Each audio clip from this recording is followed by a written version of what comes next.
Hey, hey, hey! Pascords! Ito ang star ng Pasko. Guitar tutorial na gagamit ng kapo sa 3rd fret. So, meron akong lumang video nito.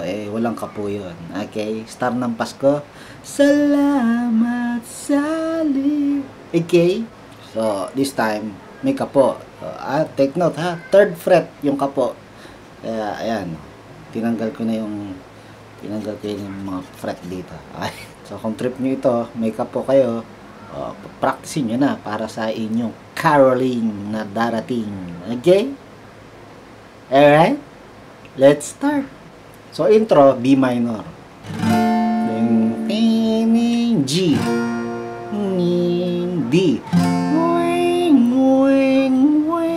A. Gets mo? Yun ang intro, okay? B minor. And then G. D. And then A. So, paano ang timing? Mabagal lang yung umpisa, di ba? Kumbaga, B minor. 1 and 2 and G and 2 and D.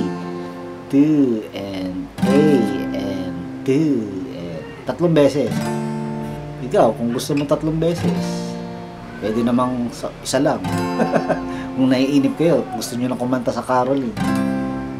And then after nito, meron pang isa pang intro, ibang chords naman na pattern. Ito, kumbaga, itong susunod na ito, pattern na ito for verse. Katipa. So, D, 4 counts.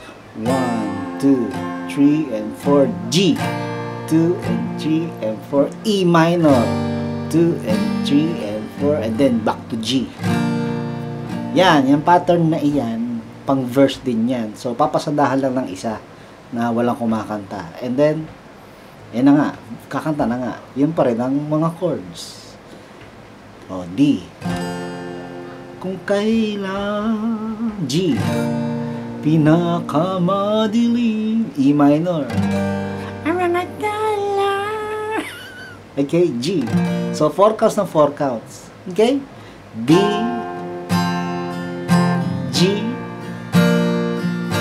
E minor, G, 3 and 4. And then, yung aso, umahol. Mababago pagdating sa ang liwanag na ito. Ang liwanag na ito, nasa ating lahat. Yan, iba ang chords dyan. So, ito, B minor umpisa. Ang liwanag na G.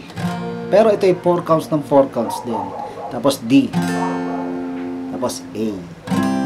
4 counts ng 4 counts. B minor. 2 and 3 and 4. G and 2 and 3 and 4. D. 2 and 3 and 4. A. Okay? Kaulit. Sa init ng mga yakap, maghihilom ang lahat ng sugat. And then, another pattern para sa chorus. Ito ang pattern sa chorus. D. Ang nagsin B minor. Tong E, G. Walang iba A. Kundi, ayan, yan lang. Pang chorus. D, B minor, G, A. Okay? Salamat sa... Okay? Hindi magkakakulay ang Pasko. Instrumental, tuloy pa rin yan, yung pattern na yan.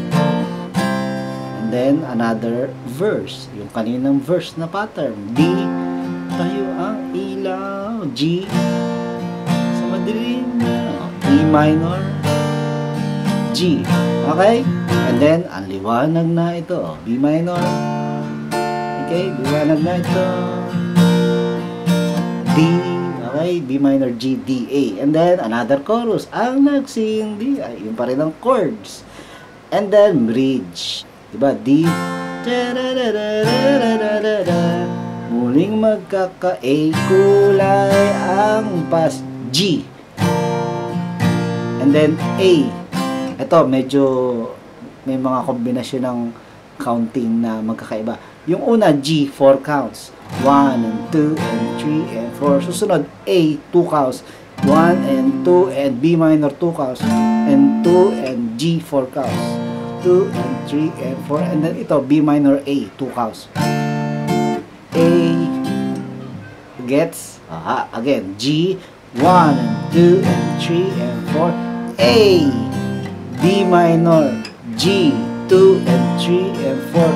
B minor, A, tapos G, 4 counts. 3 and 4, A and 2, and B minor, G, then A. Ang star ng Paska. Ganon. So, try nga natin may lyrics na kasabay. G, kikis, A, B minor, pag-asa. Kahit ka B minor, numa A, G, dahil ikaw bro, A, B minor, G, dahil ikaw bro, A, star na Paska. And then, balik na tayo sa pinag-aralan natin kanina, D. Nagsindi, okay, D, B minor, G, A. Itong ilaw, wala iba. So, mahaba-haba ito hanggang sa tataas. Muling so, matatapos sa A, di ba? G, muling magkaka-A-line. Ito, B, ang pas, okay? B, ang pas, and then E, tumaas ang ating pattern sa chorus. Ang nagsing, C sharp minor, and then A, and then B. Okay? Yan. Yan ang last pattern natin. So, E, C sharp minor, A, B. And then, matatapos sa E. So, dahil ikaw bro,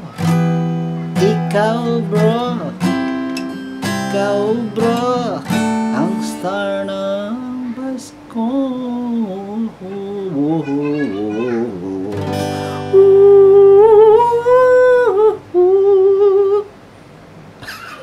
O, diba?